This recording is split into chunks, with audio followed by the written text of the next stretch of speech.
Semua agama itu semuanya mengajarkan kebaikan. Jadi apa harus kita berbeda dengan itu? Anda merasa benar sebagai Muslim, sedangkan yang lain juga mengajarkan kebaikan. Mungkin pemikirannya saja. Semua agama itu semuanya mengajarkan kebaikan. Jadi apa harus kita berbeda dengan itu? Mungkin kadang-kadang kita diajukan dengan pertanyaan itu. Anda merasa benar sebagai Muslim, sedangkan yang lain juga mengajarkan kebaikan. Gimana kita mensikapi? Baik, gini Mas, konsepsi agama itu kan bisa diuji dalam 3 aspek. Ya. Satu aspek ketuhanan, teologinya.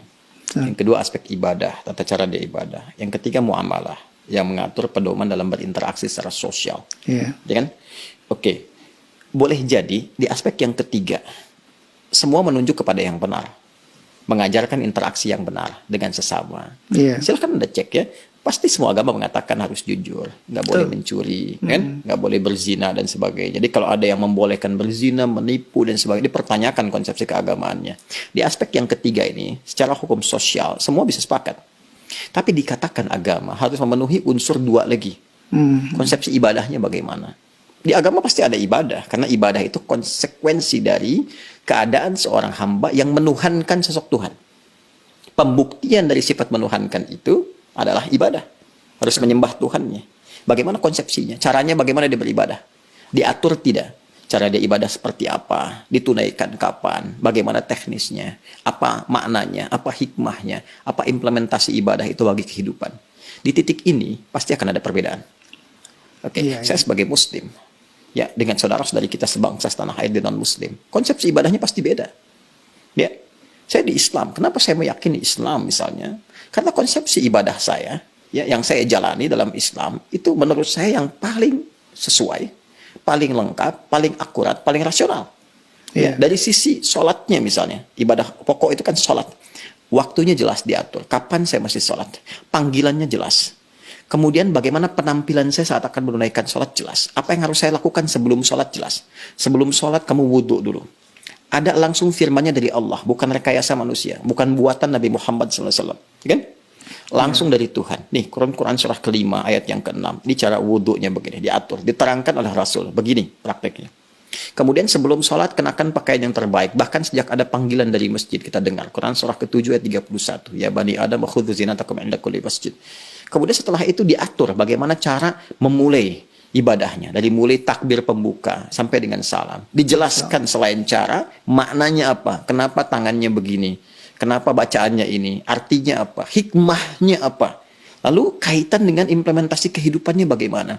Apa dampak salat kepada kehidupan? Turun banyak ayat. Inna salata tanha 'anil fahsya'i wal munkar. Quran surah ke-29 ayat ke-45.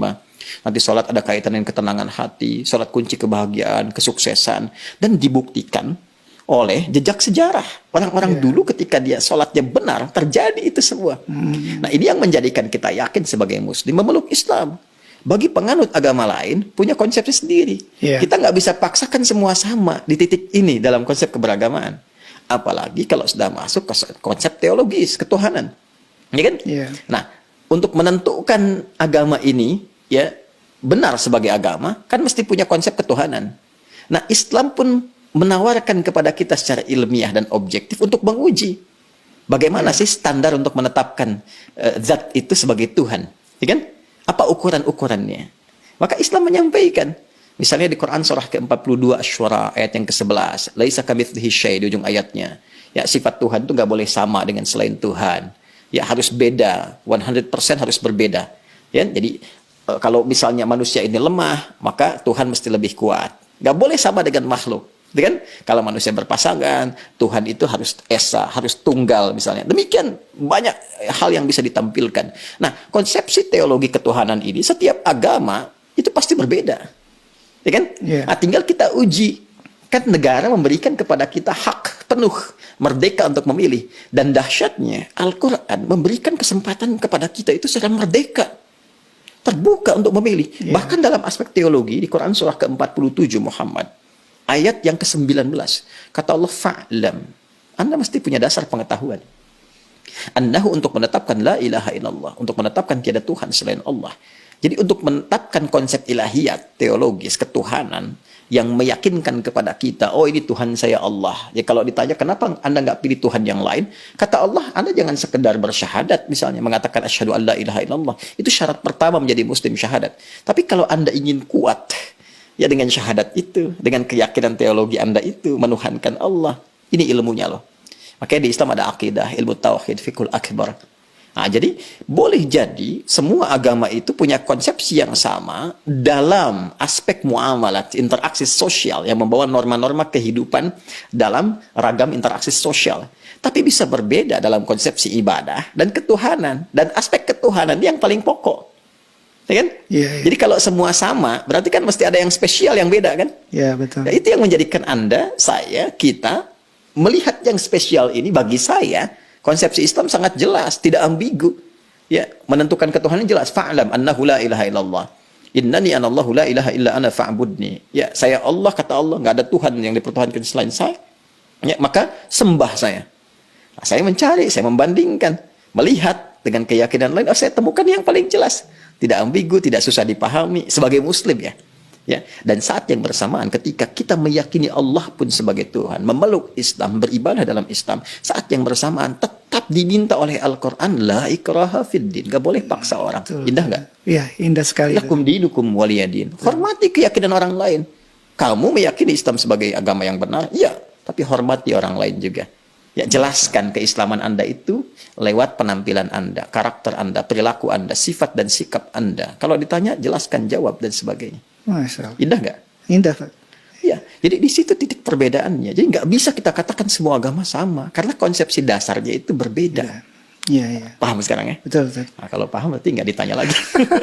Ya, mungkin kita luruskan, Ustaz. Jadi, Berarti ada yang bengkok. iya. Ya, yang diluruskan pernyataan saya atau ada masalah nih di luar. Yang berkembang sampai Anda angkat kaki gitu.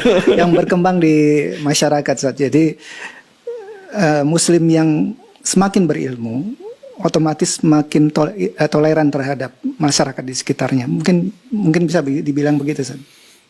Iya.